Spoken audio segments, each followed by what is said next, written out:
हरे कृष्णा सभी भक्तों को पांचांग प्रणाम। तो सबसे पहले श्रील प्रभुपाद जी का आज का कोटेशन करेंगे। जगत गुरु श्रील प्रभुपाद की जय। जय। इन इन मोटर कारों, टीवी और अन्य व्यर्थ।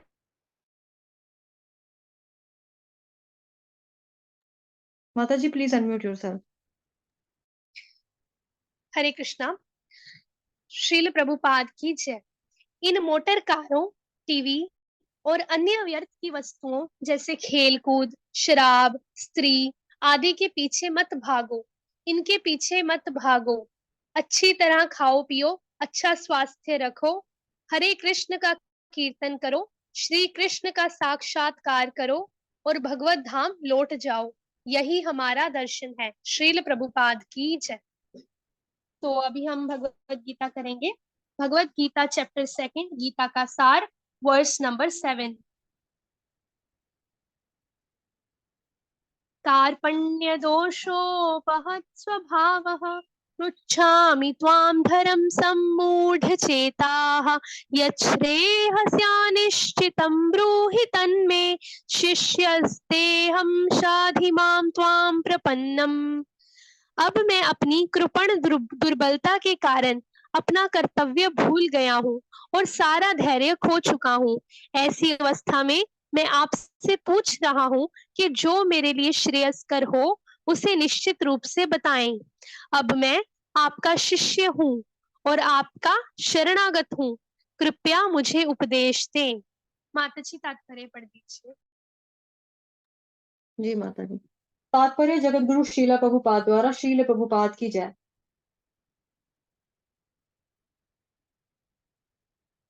यह प्राकृतिक नियम है कि भौतिक कार्यकलाप की प्रणाली की हर एक के लिए चिंता का कारण है। पग पग पर उलझन मिलती है। अतः प्रमाणिक गुरु के पास जाना आवश्यक है, जो जीवन के उद्देश्य को पूरा करने के लिए समुचित पथ निर्देश दे सके। समग्र वैदिक ग्रंथ हमें यह उपदेश देते हैं कि जीवन की अनचाही उलझनों से मुक्त होने के लिए प्रमाणिक गुरु के पास जाना चाहिए। ये उलझने उस दावाग्नि के समान हैं जो किसी के द्वारा लगाए बिना भभक उठती हैं। इसी प्रकार विश्व की स्थिति ऐसी है कि बिना चाहे जीवन की उलझने स्वतः ही उत्पन्न हो जाती हैं। कोई नहीं चाहता कि आग लगे, किंतु फिर भी वह लगती है और हम अत्यधिक व्याकुल हो उठते हैं। अतः वैदिक वांगम्य उपदेश देता है कि जीवन की उलझनों को समझने तथा उनका समाधान करने के लिए हमें परंपरागत गुरु के पास जाना चाहिए। जिस व्यक्ति का गुरु प्रामाणिक होता है वह सब कुछ जानता है। अतः मनुष्य को इन भौतिक उलझनों में ना रहकर गुरु के पास जाना चाहिए। आखिर भौतिक उलझनों में कौन सा व्यक्ति पड़ता है? वह जो जीवन की समस्याओं को नहीं समझता। ब्रह्मधारणिक उपनिषद 3rd स्कंध 8वां अध्याय 10वां श्लोक व्याकुल यानी कि व्यग्र मनुष्य का वर्णन इस प्रकार हुआ है। यो वा एतदक्षरम गार्ग्य विदित्वा स्माल लोका तत्प्रति स कृपणः। कृपण वह है जो मानव जीवन की समस्याओं को हल नहीं करता और आत्म साक्षात्कार के विज्ञान को समझे बिना कुकर सूकर की भांति इस संसार को त्याग कर चला जाता है। जीव के लिए यह मनुष्य जीवन अत्यंत मूल्यवान निधि है, जिसका उपयोग वह अपने जीवन की समस्याओं को हल करने में कर सकता है। अतः जो इस अवसर का लाभ नहीं उठाता है वह कृपण है। ब्राह्मण इसके विपरीत होता है, जो इस शरीर का उपयोग जीवन की समस्त समस्याओं को हल करने में करता है। य एतदक्षरं गार्गी विदित्वा स्माल लोकात् प्रैति स ब्राह्मणः। तो दो चीजें मैं आपको यहाँ पे बताना चाहूंगी अभी कि ये जो श्लोक है ये लिया गया है बृहदारण्यक उपनिषद से लिया गया है। तो दो इसकी लाइंस नहीं है, ऑलमोस्ट सेम है, एक ही अक्षर का फर्क है वहां पे कृपण का और ब्राह्मण का, यही अंतर है। देखो, यो वा एतदक्षरम गार्ग्य विदित्वा स्माल लोकात् प्रैति स कृपणः। ठीक। दूसरी लाइन जो हमने पढ़ी है वो पढ़ी है हमने य एतदक्षरम गार्गी विदित्वा स्माल लोकात प्रैति स ब्राह्मणः। यहाँ पे ब्राह्मण है, वहां पे कृपण है, ठीक। और दूसरा, आपने सोचा होगा कि आज माता जी ने कोई धुन या लय का इस्तेमाल नहीं किया, यहाँ पे गाड़िया छंद का इस्तेमाल हुआ। तो गाड़िया छंद में क्या होता है कि धुन नहीं होती है, मतलब जैसा कि आप देख पा रहे हैं एक ही शब्द है ना। तो ऐसे केसेस में क्या होता है कि धुन जो होती है वो इस्तेमाल नहीं होती, क्योंकि ये छंद के ऊपर डिपेंड करता है, तो इसलिए। और यहाँ पे दो मुख्य शब्द हैं, वो है ऊपर वाले में कृपण। कृपण कौन है? जो मानव जीवन की समस्याओं को हल नहीं करता, जो सेल्फ रियलाइजेशन के विज्ञान को समझे बिना कुकर सुकर की भांति इस संसार को त्याग कर चला जाता है। कुकर सुकर की मतलब आए थे सुअर की तरह, कुत्ते की तरह बच्चे बच्चे पैदा किए, भोगा संसार में और चले गए जी अपनी पूरा करके कार्यकलाप जो भी था। ठीक है, यहाँ पर उल्टा है। यहाँ पर क्या है? य एतदक्षरम गार्गी विदित्वा स्माल लोकात् प्रैति स ब्राह्मणः। तो ब्राह्मण कौन है? कार्पण्य जो ऊपर लिखा है ना, कृपण व्यक्ति का अपोजिट हो गया ब्राह्मण, जो करता है। अब देखेंगे इसके बारे में। देहात्म बुद्धि वश कृपण या कंजूस लोग अपना सारा समय परिवार, समाज, देश आदि के अत्यधिक प्रेम में गवा देते हैं। मनुष्य प्रायः चर्म रोग के आधार पर अपने पारिवारिक जीवन अर्थात पत्नी, बच्चों तथा परिजनों में आसक्त रहता है। कृपण क्या करता है? अब देखिए, मैं थोड़ा धीरे पढ़ूंगी क्योंकि ये श्लोक बहुत इंपॉर्टेंट है। कृपण यह सोचता है कि वह अपने परिवार को मृत्यु से बचा सकता है, अथवा वह यह सोचता है कि उसका परिवार या समाज उसे मृत्यु से बचा सकता है। ऐसी पारिवारिक आसक्ति निम्न पशुओं में भी पाई जाती है, क्योंकि वे भी बच्चों की देखभाल करते हैं। बुद्धिमान होने के कारण अर्जुन समझ गया था कि पारिवारिक सदस्यों के प्रति उसका अनुराग तथा मृत्यु से उनकी रक्षा करने की उसकी इच्छा ही उसकी उलझनों का कारण है। यद्यपि वह यह समझ रहा था कि युद्ध करने का कर्तव्य उसकी प्रतीक्षा कर रहा था, किंतु कृपण दुर्बलता के कारण। तो श्लोक का जो स्टार्टिंग ही हो रहा था वो क्या हो रहा है? कार्पण्य दोषोपहत स्वभाव पृच्छामि त्वां धर्म सम्मूढ़ चेताः यच्छ्रेयस्यान्निश्चितं ब्रूहि तन्मे शिष्यस्तेहं शाधि मां त्वां प्रपन्नम। तो पहले वो शुरुआत किससे करें कि कार्पण्य दोष, इसकी वजह से मैं अपनी ड्यूटी को नहीं निभा पा रहा था अर्जुन, ठीक है। अतः वह परम गुरु भगवान श्री कृष्ण से कोई निश्चित हल निकालने का अनुरोध कर रहा है। वह कृष्ण का शिष्यत्व ग्रहण करता है, कि मतलब कृष्ण भगवान जी, मुझे आपका शिष्य बनना मंजूर है। उससे पहले उनका जो रिलेशनशिप था वो क्या था? दोस्तों वाला था, मित्रों वाला था। वह मित्रता पूर्वक बातें बंद करना चाहता है। गुरु और शिष्य की बातें गंभीर होती हैं, और अब अर्जुन अपने मान्य गुरु के समक्ष गंभीरता पूर्वक बातें करना चाहता है। इसीलिए श्री कृष्ण भगवत गीता ज्ञान के आदि गुरु हैं, और अर्जुन गीता समझने वाला प्रथम शिष्य है।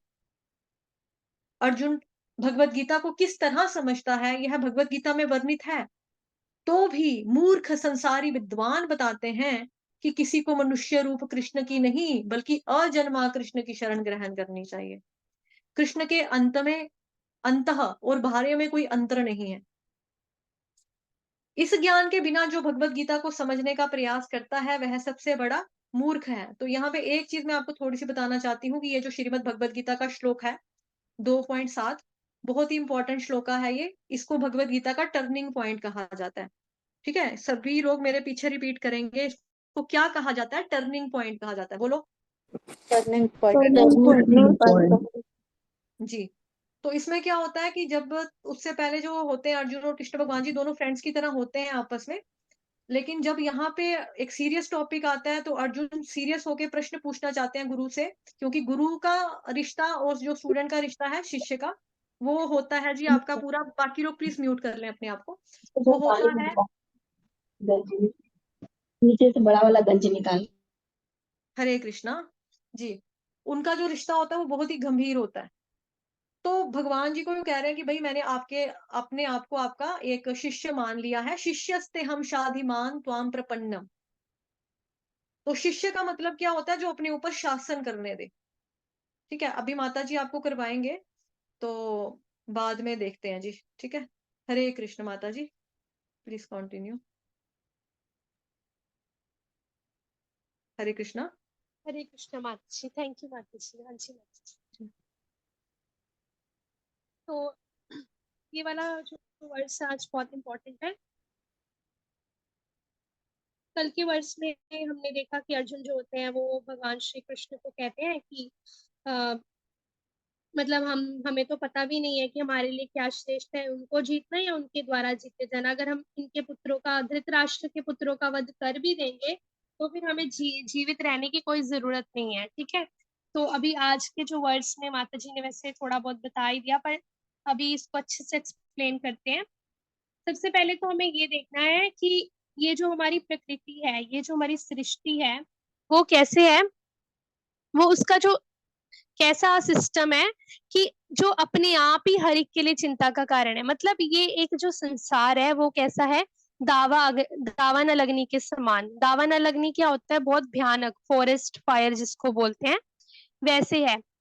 तो यहाँ पे हमें चिंता कैसे हो जाती है, कुछ ना कुछ हमारे लिए, मतलब दुख दुख आते ही रहते हैं। दुख हमारे लिए, दुख चिंताएं, चिंताओं का कारण हमारे लिए बनता ही रहता है। ये हमारा जो सृष्टि है, हमारी भौतिक प्रकृति है, इसका जो सिस्टम है ये ऐसे ही वर्क वर्क करता है। और हमारे मनुष्यों के लिए नहीं, पशुओं के लिए, जीव जंतुओं के लिए, सबके लिए, है ना। मतलब यहाँ पे पग पग पर थोड़ी आगे आगे जाके हमें उलझने मिलती रहती हैं। इवन के भगवान श्री कृष्ण भी कहते हैं ना, दुखाल्यम अशाश्वतम। मतलब ये जो पूरा संसार जो है वो दुखाल्यम ही है, इसमें दुख ही दुख मिलेंगे। लेकिन जैसे कि अभी हम इसकी एग्जांपल लेंगे कि जैसे आग होती है।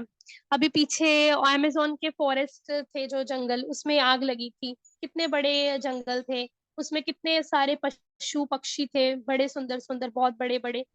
लेकिन उस जंगल में क्या कोई आग लगाने गया था? कोई आग लगाने नहीं गया, वहां अपने आप आग लग गई।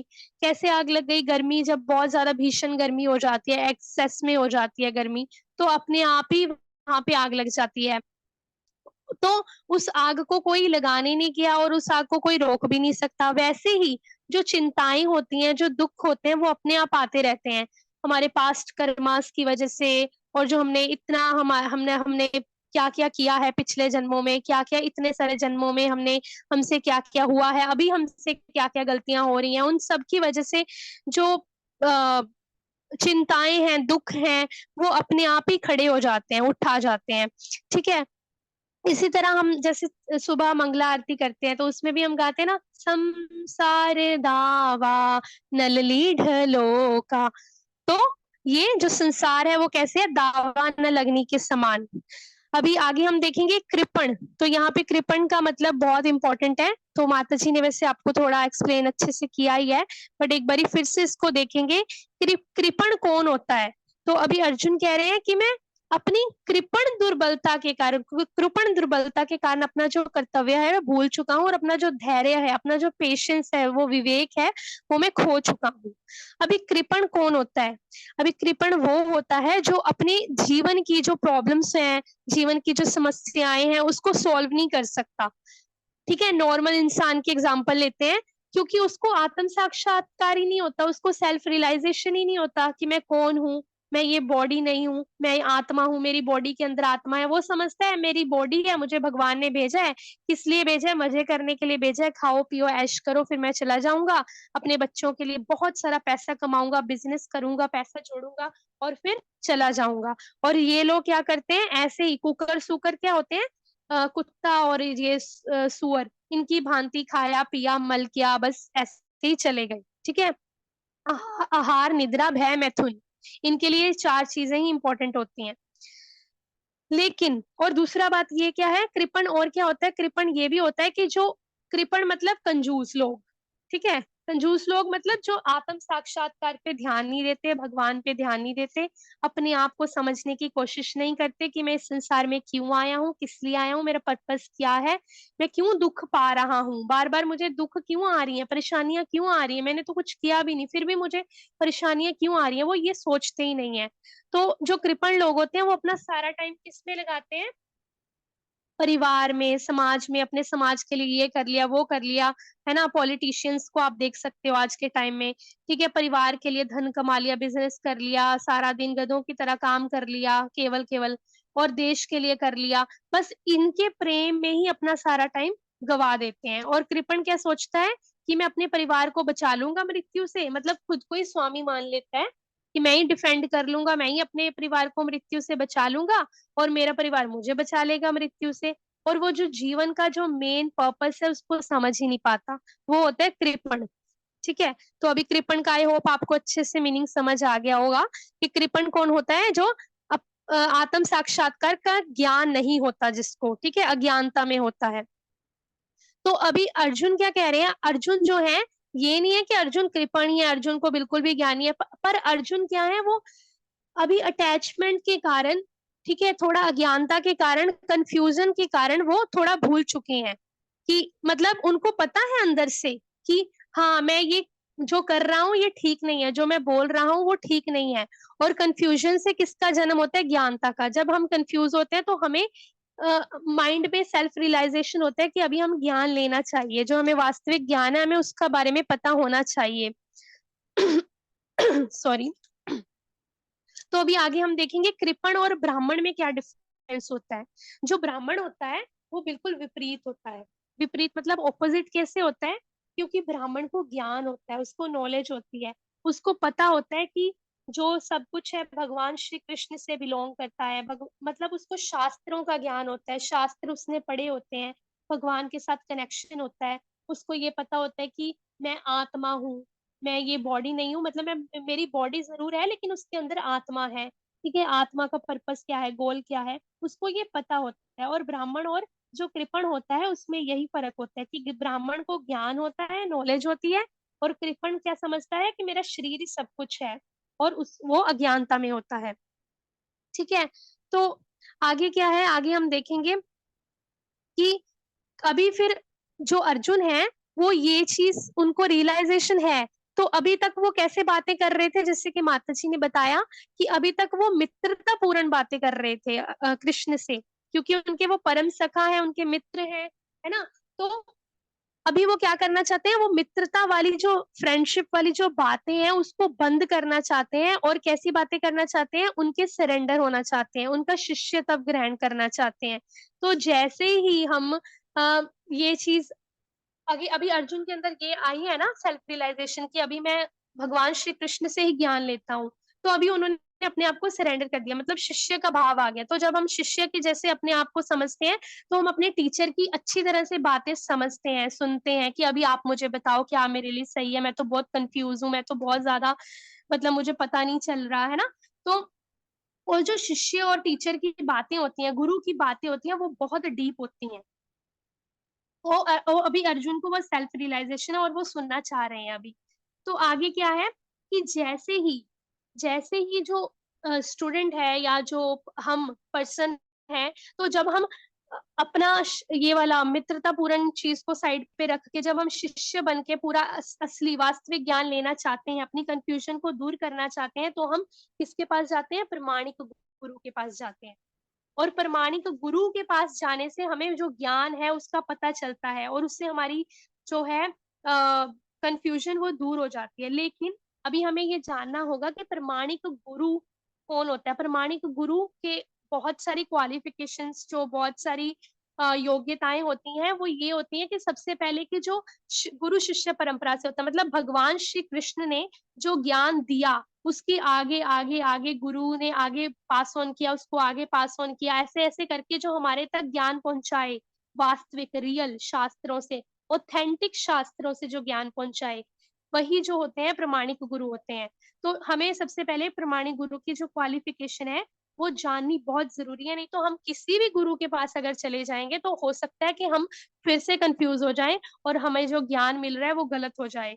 तो जहाँ पे कृष्णा जो होते हैं ओरिजिनल सोर्स होते हैं, जहां से वो ज्ञान आता है, वही प्रमाणिक गुरु बताते हैं। ठीक है, तो अभी अर्जुन ने क्या किया, अभी वो तो साक्षात कृष्ण भगवान से पूछ रहे हैं, तो यहाँ पे क्या कहा गया है, कृष्ण को कहा गया है आदि गुरु। और यहाँ पे लिखा है ना, इसलिए कृष्ण भगवत गीता ज्ञान के आदि गुरु हैं और अर्जुन गीता समझने वाले प्रथम शिष्य। तो डायरेक्ट अर्जुन जो है भगवान श्री कृष्ण के पास सरेंडर हो गए, मतलब उनसे पूछ रहे हैं कि अभी आप ही मुझे सब कुछ बताओ। ठीक है, यहाँ पे माता जी ने हाईलाइट भी किया है कि अतः मनुष्य को भौतिक उलझनों में न रहकर गुरु के पास जाना चाहिए। ये श्लोक का तात्पर्य है। तो अगर हम कंफ्यूज्ड हैं, अगर हम बहुत सारी भौतिक उलझनों में फंसे हुए हैं, जैसे कि हमने अभी डिस्कस किया कि हर एक इंसान को चिंताएं हैं इस दुनिया में, हर एक इंसान को दुख है, तो हमें किसके पास जाना चाहिए? प्रमाणिक गुरु के पास जाना चाहिए। क्योंकि प्रमाणिक गुरु जो है हमें शास्त्रों का ज्ञान देते हैं, भगवत गीता का, भागवतम का, और हमें जप करना सिखाते हैं। हमारी जो प्रॉब्लम्स है वो फिर धीरे धीरे अपने आप ही सॉल्व हो जाती है।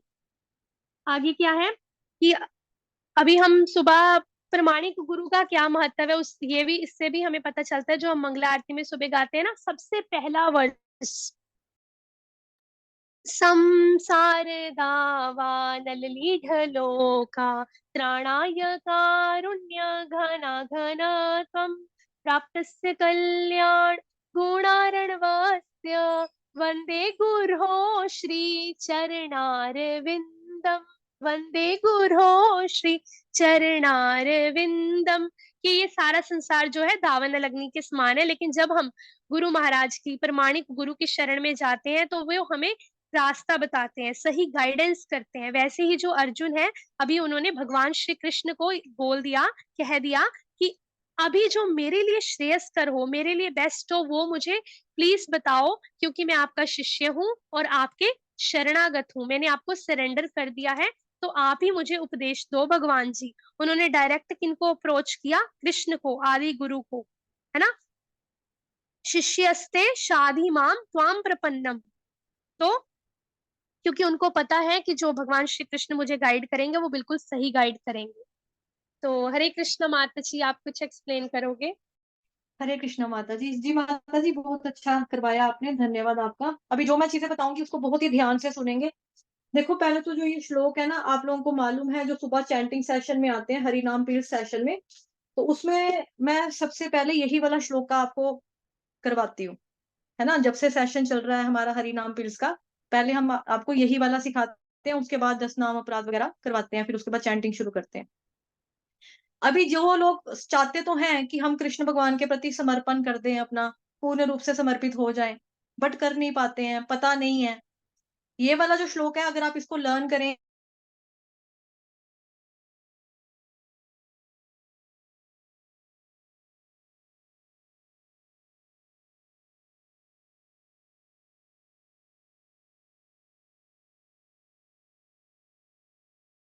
मैं तो नहीं जानती या अन्य कोई व्यक्ति नहीं जानता ना कि हमारा सरेंडर कितना है, किस लेवल का सरेंडर है।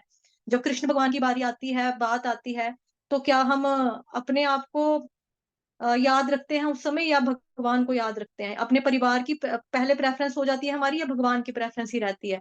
तो इन चीजों से हम थोड़ा सा कर सकते हैं डिफरेंशिएट कि हम कितना समर्पित हुए हैं भगवान के प्रति। तो ये एक आपके लिए टिप भी है। जो लोग तो चैंटिंग सेशन में आते हैं, 16-17 लोग, उनको तो पूरा पता है, ये लर्न कर लिया उन सबने। लेकिन जो लोग सिर्फ ये भगवत गीता सुनने के लिए ही आते हैं, उनको ये श्लोक लर्न करना है। ठीक है, ये सबके लिए होमवर्क है, सबको लर्न होना चाहिए, क्योंकि बहुत इंपॉर्टेंट श्लोक है। इससे आपके अंदर भी समर्पण का भाव आएगा। तो एक बारी मैं इसका उच्चारण बता रही हूँ, जो लोग नहीं आते हैं उनके लिए। मतलब जो लोग हरि नाम पे सेशन में नहीं आते, यानी कि चैंटिंग सेशन में नहीं आते, उनके लिए। कार्पण्य दोषोपहत स्वभाव पृच्छामि त्वां धर्म सम्मूढ़ चेताः यच्छ्रेयस्यान्निश्चितं ब्रूहि तन्मे शिष्यस्तेऽहं शाधि मां त्वां प्रपन्नम। तो अभी हम इसके बारे में ही थोड़ा सा डिस्कस करेंगे कि धर्म को लेके अब मैं आपसे प्रश्न पूछने जा रहा हूं, क्योंकि अब मैं बहुत कार्पण्य दोषो, बहुत कमजोर हो चुका हूं। ये अर्जुन बता रहे हैं भगवान जी को कि मैं बहुत वीक फील कर रहा हूँ। कृपण दुर्बलता के कारण मैं अपना धैर्य ही खो चुका हूँ। कार्पण्य दोषो पृच्छामि, आगे दूसरा शब्द क्या है यहाँ पे? पृच्छामि। पृच्छामि का मतलब हो रहा है कि मैं आपसे पूछ रहा हूँ। मतलब हम किसी के पास कब जाएंगे? जब हम हेल्पलेस हो जाएंगे। और वैसे भी जो अच्छे लोग होते हैं, अच्छे चरित्रवान वाले लोग होते हैं, और वो एंड में सबकी, मतलब एंड में जाते हैं किसी की हेल्प लेने, पहले वो खुद से ही ट्राई करते हैं सब कुछ। लेकिन जब नहीं होता तो एंड में वो क्या करते हैं? किसी अपने से सीनियर डिवोटी का सहारा लेते हैं, अपने से अच्छे इंसान का सहारा लेते हैं जो उनको गाइड कर सकता है। भौतिक संसार में भी यही देखा जाता है। तो पृच्छामि का मतलब हो गया कि मैं आपसे पूछ रहा हूँ क्या पूछ रहा हूँ कि मेरे लिए श्रेयस्कर क्या है, ठीक है, आप मुझे वो बताइए। श्रेयस्कर दो चीजें होती हैं, एक होता है श्रेयस, जैसे यहाँ लिखा हुआ है श्रेयस्कर, ठीक है, दो चीजें होती हैं, एक होता है श्रेयस्कर, एक होता है प्रेयस्कर, मतलब प्रिय, कि मुझे प्रिय क्या है। प्रेयस और श्रेयस दो चीजें होती हैं। तो श्रेयस का मतलब हो गया कि जो कार्य हमको करना है, जो कार्य करना चाहिए वो आप मुझे बताओ, चाहे वो मुझे पसंद नहीं है, लेकिन जो मुझे करना चाहिए वो मुझे आप प्लीज बता दो। और एक होता है प्रेयस, प्रेयस का मतलब होता है जो मेरे को प्रिय लगता है मैं वो करूं। जैसे मान लो एक मम्मा है और एक बच्चा है, बच्चा जो है वो चॉकलेट खाता रहता है, क्यों? क्योंकि उसको चॉकलेट खाना प्रिय लगता है, प्रेयस है, चॉकलेट खाना उसको पसंद है। उसको स्कूल जाने का मन नहीं करता है, स्कूल जाने के टाइम पे वो बोलता है नहीं मम्मा मेरे पेट में दर्द हो रही है, मुझे चक्कर आ रहा है, मेरे को उल्टी आ रही है, मेरे सिर में दर्द हो रही है, मैं नहीं जा सकता। लेकिन मम्मा को पता है ना कि अगर ये बच्चा रोज बहाने लगाएगा, चॉकलेट रोज खाएगा, इसके दांत सड़ जाएंगे, अगर ये रोज स्कूल नहीं जाएगा, इसकी पढ़ाई अधूरी रह जाएगी, ये क्या बनेगा? ये अच्छा इंसान नहीं बनेगा, ये जिंदगी में कुछ कर नहीं पाएगा, ये अपने जो बेसिक नीड्स है उसको फुलफिल नहीं कर पाएगा, मतलब करियर नहीं होगा तो तनख्वाह कहाँ से लेगा, कौन इसको जॉब देगा? तो ऐसे में माता क्या करती है, जबरदस्ती बच्चे को स्कूल भेजती है, जबरदस्ती बच्चे को बोलती है नहीं चॉकलेट नहीं खाने हैं, या धीरे धीरे कम देगी, या फिर कोई ऐसी एज अ रिवार्ड उसको चॉकलेट मिलेगा कि अगर आप अच्छा काम करोगे, स्कूल जाओगे, पास हो जाओगे, अच्छे मार्क्स लेकर आओगे तो फिर मैं आपको दूंगी। तो माँ इसमें क्या देखती है कि बच्चे के लिए क्या श्रेयस्कर है, ये कभी भी नहीं देखती कि क्या उसको प्रिय लग रहा है। बच्चों को थोड़ी ना पता होता है कि हमें क्या चाहिए क्या नहीं चाहिए, वो तो कुछ भी मांगेंगे। बच्चों को एक अच्छी सी कलरफुल बॉटल में अगर पॉइजन दिखाई दे रहा है, वो कहेंगे मेरे को ये दे दो मम्मा, क्या मम्मा दे देगी उसको? वो नहीं होगा ना। तो ऐसे ही यहाँ पे बताया जा रहा है कि जो मेरे लिए श्रेयस्कर है कृपया आप मुझे वो बताएं और मेरा मार्गदर्शन कीजिए। भगवान की भक्ति, भगवान की प्रशंसा, आध्यात्मिक लक्ष्य जो बेसिकली है, वही चीज श्रेयस्कर होता है। क्या चीज श्रेयस्कर होती है? भगवान जी की भक्ति, भगवान जी की प्रशंसा, भगवान जी के गुण, भगवान जी के लीलाओं के बारे में श्रवण करना, चिंतन करना, हमारा आध्यात्मिक गोल जो है वो श्रेयस्कर है। जैसे मैंने एग्जाम्पल दिया कि माँ को वो तो पता है ना कि बच्चा स्कूल बच्चा रोए, चाहे वो पाँव पटकता हुआ स्कूल जाए, चाहे वो मार खाकर स्कूल जाए, उसकी मदर उसको स्कूल भेजेगी ही भेजेगी। ठीक है, आगे देखते हैं, यहाँ पे लिखा है शिष्यस्ते हम शादी माम त्वाम प्रपन्नम, शिष्यस्ते हम शादी माम त्वाम प्रपन्नम। अब मैं आपका शरणागत शिष्य हूँ, अब मैं आपका शरणागत शिष्य हूँ, मैं आपका समर्पित शिष्य हूँ, कृपया आप मुझे उपदेश दे। तो यहाँ पर डिक्लेयर कर दिया अर्जुन ने कि भाई मैं आपका शिष्य हूँ, तो आप मुझे बताओ। शिष्य का मतलब होता है जो अपने गुरु महाराज को अपने ऊपर शासन करने देता है, ठीक है, उसको बोला जाता है शिष्य। मतलब शिष्य का मतलब ये है कि भाई हाँ मेरी अब कोई फ्री विल नहीं है, अपनी मेरी अपनी कोई फ्री विल नहीं है, जो भी मेरी फ्री विल है ये मैं आपको दे रहा हूं। अगर मैंने अपनी फ्री विल गुरु को नहीं दी, यानी कि मैं उनके आदेश का पालन नहीं कर रही हूँ, मैं अपनी ही दुनिया चलाती रहती हूँ, तो ऐसा व्यक्ति जो होता है वो शिष्य नहीं होता है। ऐसा व्यक्ति शिष्य नहीं होता जो अपनी दुनिया में मग्न रहता है, अपने ही गुम है किसी के उसी में गुम रहता है, तो वो शिष्य नहीं माना जाता। ठीक है, दीक्षा कईयों की हो जाती है, दीक्षा जो है वो बहुत लोगों की होती है, कईयों की हो जाती है, लेकिन शिष्य जो है वो कोई कोई ही बन पाता है। आई रिपीट, दीक्षा कईयों की हो जाती है लेकिन शिष्य कोई कोई ही बन पाता है। हर एक शिष्य जो होता है वो अपनी स्वतंत्रता नहीं दे पाता अपने गुरु महाराज को, मतलब ताकि जो गुरु है वो मुझ पर यानी कि मेरे ऊपर कार्य करे, गुरु मेरे को तराशे। क्योंकि अगर मैं अपनी स्वतंत्रता रखूंगी हम लोग की भाई नहीं, है ना, हम नहीं दे रहे अपनी स्वतंत्रता, स्वतंत्रता ये वाली, तो हमें भी थॉटफुल रहना पड़ेगा कि यस ऑफ कोर्स। पर जो थॉटफुलनेस है वो कैसे होती है, इस बारे में कार्य करना कि जो गुरु ने बोला ना, जो हमें गुरु ने बताया वो चीज करना, उसको फॉलो करना।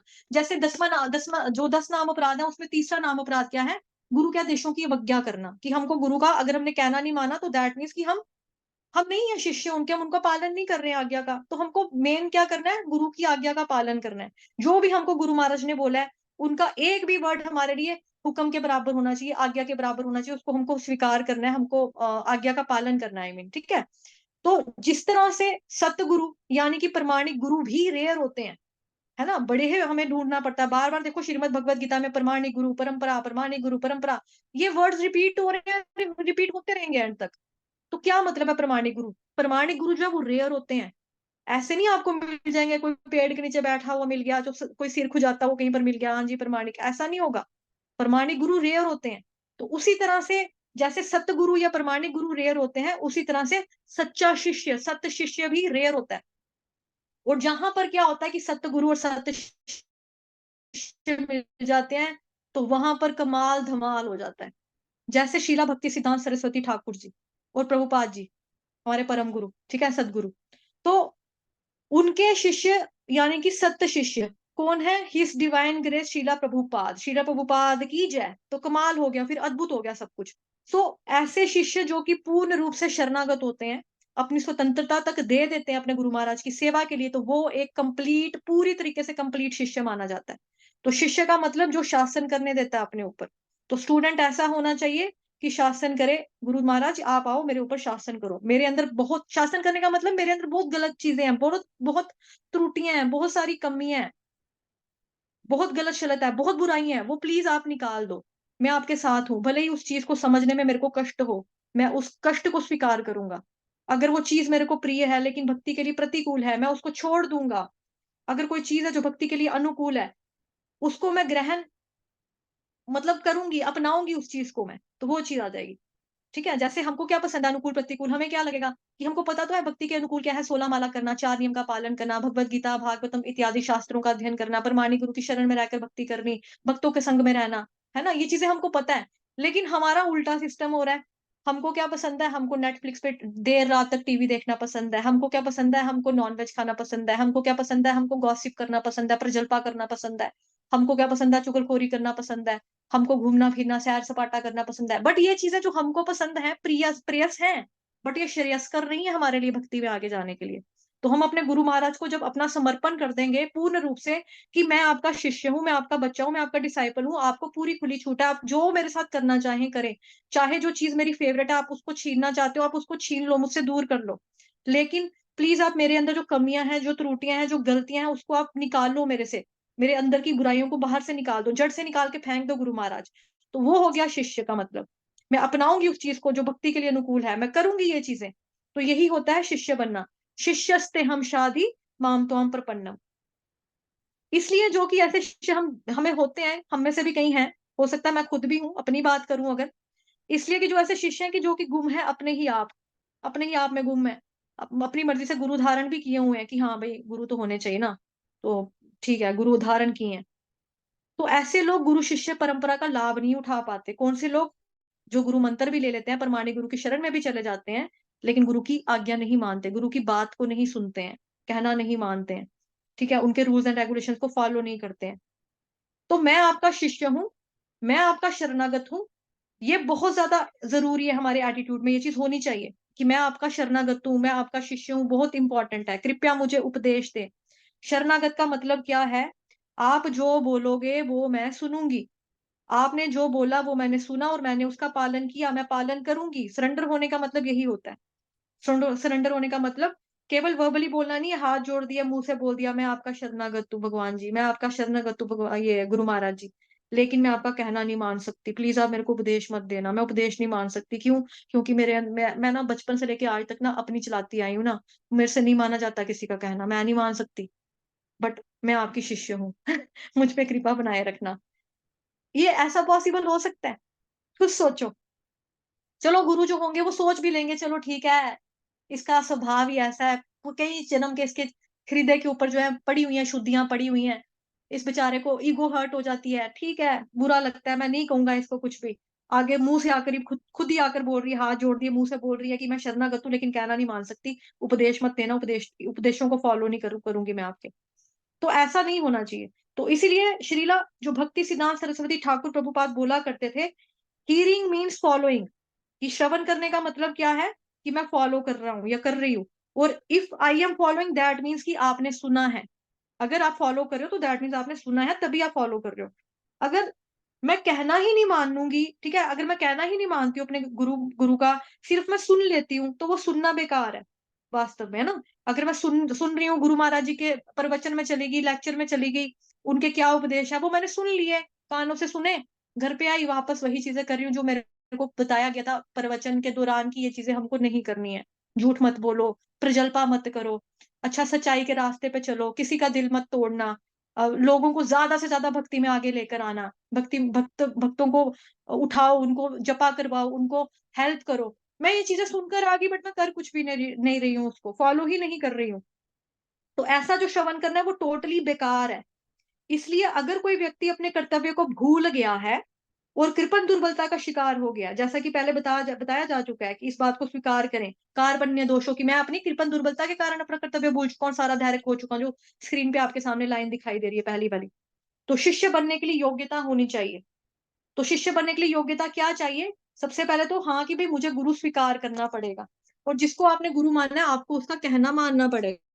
ठीक है, मेरे अंदर दुर्बलता है, मेरे अंदर कमियां हैं, मेरे अंदर अज्ञानता है, कन्फेस करो, मानो इस चीज को कि हाँ आप इंटेलिजेंट उतने नहीं हो, आपके अंदर कमजोरियां हैं, आपके अंदर कमियां हैं। आप स्वीकार करना पड़ेगा, अपनी फालस ईगो को साइड पे परे रखकर करना पड़ेगा, तब कहीं जाकर हम गुरु को स्वीकार कर पाते हैं। Otherwise out of pride, out of जो एरोगेंस होता है, घमंड में आके व्यक्ति गुरु को स्वीकार कर भी लेगा, तो ऐसा व्यक्ति कोई भी फायदा कभी भी गुरु का नहीं उठा पाएगा, मतलब लाभ नहीं उठा पाएगा उनका। गुरु का कोई लाभ नहीं उठा पाएंगे। मतलब कि जो गुरु और शिष्य के बीच में जो रिश्ता है, जो संबंध है, उस संबंध का लाभ नहीं उठा पाएंगे। देखो गुरु गुरु के पास क्या है? कृष्ण प्रेम है, और वो तो बैठे हैं देने के लिए। जो जो जिस व्यक्ति के पास चीज होती है वो वही देता है, गुरु। बट अगर आप अपनी ईगो के कारोगे तो आप वो प्रेम कहाँ से प्राप्त करोगे? डिवाइन नॉलेज, दिव्य ज्ञान कहाँ से प्राप्त करोगे अगर आपका इतना अहंकार है, इतना प्राइड है, इतना एरोगेंस है आपके अंदर? तो आप कर भी लोगे, अगर गुरु महाराज को मतलब आपने अपना भी लिया, गुरु मंत्र ले भी लिया, दीक्षा हो गई आपकी, बट आप कहना नहीं मान रहे हो, तो फिर आप कोई भी लाभ नहीं उठा पाओगे गुरु और शिष्य के रिलेशनशिप का। तो इसीलिए सारा धैर्य भगवान जी मैं खो चुका हूँ। ठीक है, मैं मतलब अर्जुन बोल रहा है कि मैं सारा धैर्य खो चुका हूं, है ना? तो गुरु के जीवन में आने से क्या होगा? धैर्य आएगा, जैसे यहाँ पे लिखा है सेकंड लाइन में, है ना? अपना धैर्य, अपना कर्तव्य भूल गया और सारा धैर्य खो चुका हूं, ऐसी अवस्था में मैं आपसे पूछ रहा हूँ। तो गुरु के जीवन में आने से क्या होगा? धैर्य आएगा। धैर्य का मतलब धीरज आएगा, धैर्य आएगा, दृढ़ता आएगी, संकल्प आएगा। गुरु की अनुपस्थिति में क्या होता है? धैर्य चला जाता है। और गुरु का जीवन में आने से क्या होता है? धैर्य आ जाता है। तो इसीलिए बेसिकली यहाँ पर धैर्य की आकांक्षा कर रहे हैं श्री कृष्ण को अपने गुरु के रूप में स्वीकार करके। और भगवान श्री कृष्ण वैसे तो परम भगवान है, यहाँ पर लेकिन विशेष रोल अदा करने वाले हैं, वो गुरु का रोल करने वाले हैं, आदि गुरु गोविंदम आदि पुरुषम तमहम भजामि। ठीक है, और भी बड़े सारे श्लोकाज आते हैं हमारे। माता जी वो वो वाला श्लोक बताना जो कल गा रही थी मैं। हरे कृष्णा विनीता माता जी, 3 बजे वाले बैच कौन कौन बैठे हैं? कल मैंने 2 श्लोक करवाए थे ना आपको, अन्य जो बता रहे हैं कि आदि पुरुषम, आदि मतलब भगवान आदि गुरु हैं। हम्म, वंदे जगत गुरुम कृष्णम, वंदे जगत गुरुम, कि कृष्ण जो है जगत गुरु है। वसुदेव सुतं देवं, जी, ये वाला मंत्र। गाओ गाओ, गा दो प्लीज। वसुदेव सुतं देवं कंस चाणूरमर्दनम् देवकी परमानंदं कृष्णं वंदे जगद्गुरुम्। एक और था एंड वाला, वो कौन सा था? किसी और को याद है? भाव्या प्रभु जी, आपको याद है? भाव्या प्रभु जी क्लास में है? पुष्पिका की बात कर रही हूँ, स्टार्टिंग वाला और एंड वाला।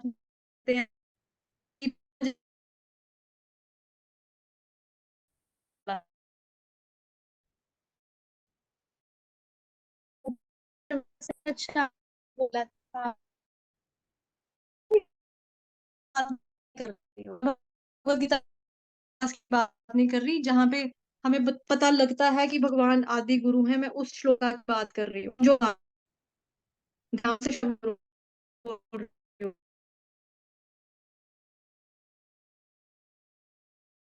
वीर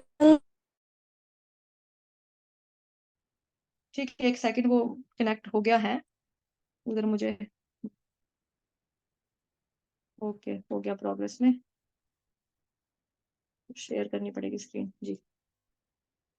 तो यही चीज, मतलब अर्जुन ने क्या बोला, भगवान जी मैं जो हूँ आपको गुरु मान रहा हूँ अपना, तो भगवान कृष्ण जो है वो गुरु का रोल कर रहे हैं, क्योंकि वो आदि गुरु है। तो भगवान श्री कृष्ण ऐसी अवस्था में मैं आपसे पूछ रहा हूँ कि जो मेरे लिए श्रेयस्कर है, प्लीज आप कृपा करके मुझे वो बताएं, और जो वो बताएंगे एक्चुअली वही श्रेयस्कर होगा, क्योंकि जो मेरा मन बता रहा है वो श्रेयस्कर नहीं होगा। बेसिकली मन का कार्य क्या है? जो अंधेरापन है, जो डिप्रेशन है, जो अंधकार में विचार हमारे मन में आते हैं, जो डार्कनेस होती है, ठीक है, उनमें डेवलपमेंट कर करके कुआं खोदना, गहराई का नेगेटिविटी वाला कुआं खोदना हो रहा है यहाँ पे। तो अपनी चेतना में नेगेटिविटी के नाखूनों से खरोंचे मारना, ये नेचर होता है, स्वभाव होता है दिमाग का, माइंड का। तो इसलिए अंदर चीज है, कुछ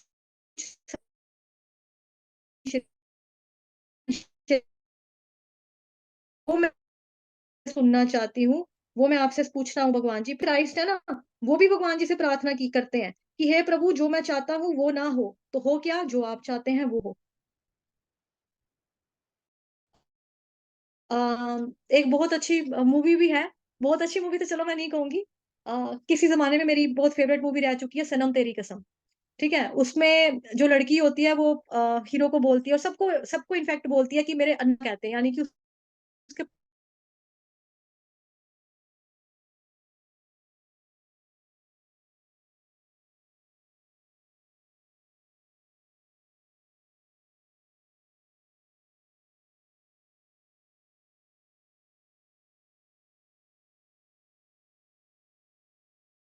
भगवान जो देगा वही अच्छा है। मतलब ईश्वर की खुशी उसमें है कि जो वो आपको मिल रहा है। मतलब कि मन का हो तो अच्छा, हाँ, याद आ गया, याद आ गया, याद आ गया। मन का हो तो अच्छा, मन का ना हो तो और भी। के शब्दों से आप मेरे ऊपर आप अपने शब्दों से मेरे ऊपर शासन करें गुरु जी। आपका चरित्र मेरे ऊपर शासन करे, तो कृपया मुझे उपदेश दे। तो जो मैंने अभी बोली चीज एक जो छूट गई थी, वो मैंने आपको क्या बताया था, मन का हो तो अच्छा, मन का ना हो तो और भी अच्छा। क्यों? क्योंकि वो भगवान की मर्जी है।